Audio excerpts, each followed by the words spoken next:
A guy over in Germany named Friedrich Nietzsche.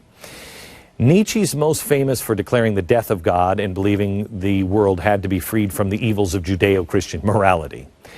But that would beg the question, of course, if it's not God's morality, then whose morality do we replace it with? He answered, quote, "Society, as a great trustee of life,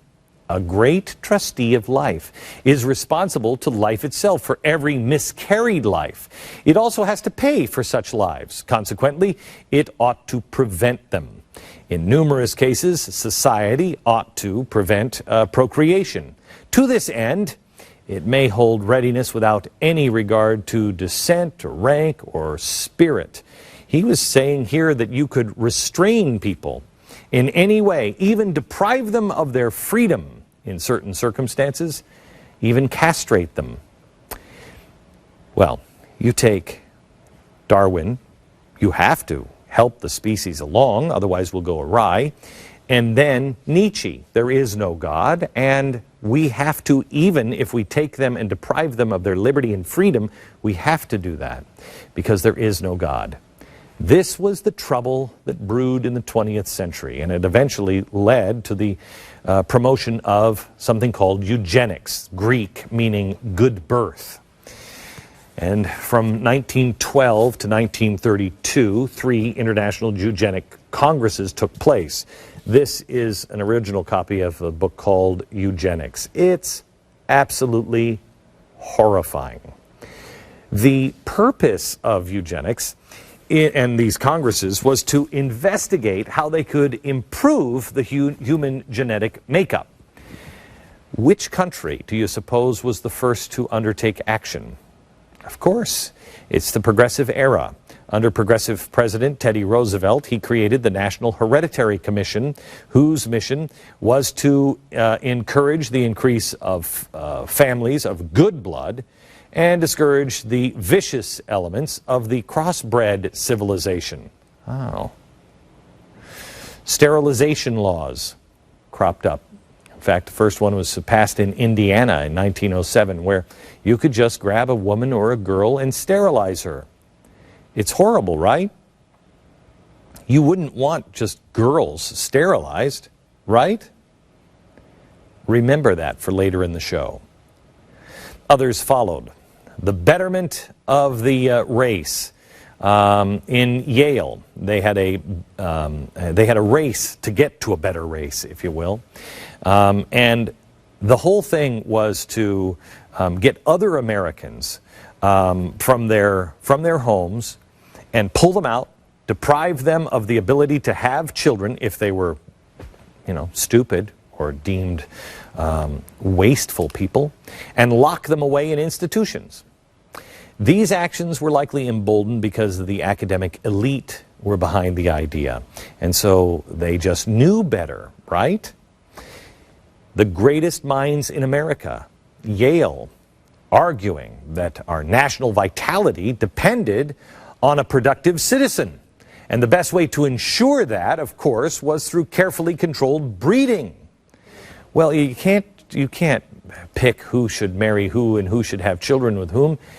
You just had to weed out those who shouldn't be breeding with anyone. Yale luminaries founded the Race Betterment Society, among other eugenics propaganda outlets, and eugenics became mainstream in the scientific community. It was a big deal. I'm going to show you a bulletin board at Yale that should scare the dickens out of you. This is from Yale in the early 20th century. It says here, these three little circles there, I don't know if you can make them out, are light bulbs. The first light bulb says this light flashes every 16 seconds. Every 16 seconds a person is born in the United States. This light flashes every 7.5 minutes. Every 7.5 minutes a high-grade person is born in the United States and will have the ability to do creative work to be fit for leadership. Only about 4% of all Americans come within this class. Then the top one says this light flashes every 15 seconds. Every 15 seconds, $100 of your money goes for the care of persons with bad heredity, such as insane, the feeble-minded, criminals, and other defectives. Some people are born to be a burden on the rest.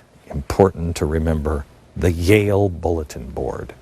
This takes us to Margaret Sanger, the founder of Planned Parenthood. She lamented the spread of human weeds, the undesirables, as she, according to Singer, said African Americans were. The full context of the human weeds quote should be seen. She said, Margaret Sanger, quote, "Colored people are like human weeds and are to be exterminated." The Sanger wanted to engineer people, and she engineered the Negro Project. She said of it, quote, "We do not want word to get out that we want to exterminate the Negro population. And the minister is the man who can straighten out that idea if it ever occurs to any of their more rebellious neighbors." She was talking about the African American minister that would play right into their hands, she felt. It should come as no surprise that Margaret Sanger supported the KKK. Yes, maybe she was one of the progressives that wore that outfit behind me. Always, to me, any aroused group was a good group, and therefore I accepted an invitation to talk to the women's branch of the Ku Klux Klan. That's Margaret Sanger saying that. She said the door dims and the figures parading around with banners illuminated with crosses. She said, but through the end, simple illustrations, I believe I had accomplished my purpose. Dozens so invitations to speak to similar groups were proffered. Isn't that great? Considering it was the intellectual and scientific community and the United States government striving to be at the forefront of eugenics movement, it also should come as no surprise that Nazi Germany, who you may want to recall now, got rid of the world's Jews, or tried to, as part of Hitler's quest to achieve the perfect race, learned everything that the Germans knew from us. Quote, "I have studied with great interest the laws of several American states concerning prevention of reproduction." By the way, several American states. All probability they would be of no value or interest to the racial stock. Here's a brag letter from Germany, from Adolf Hitler, saying, I just want you to know, I learned this from the United States. Let me show you another brag letter. This one from the leading U.S. eugenics group. I believe they were in California, called the Human Betterment Foundation. They said, "You'll be interested to know that your work has played a powerful part in shaping the opinions of a group of intellectuals who are behind Hitler in this epic-making program. Everywhere I sense that their opinions have been tremendously stimulated by American thought, and particularly by the work of the Human Betterment Foundation. I want you, my dear friend, to carry this thought with you for the rest of your life, that you really have jolted into action a great government of 60 million people."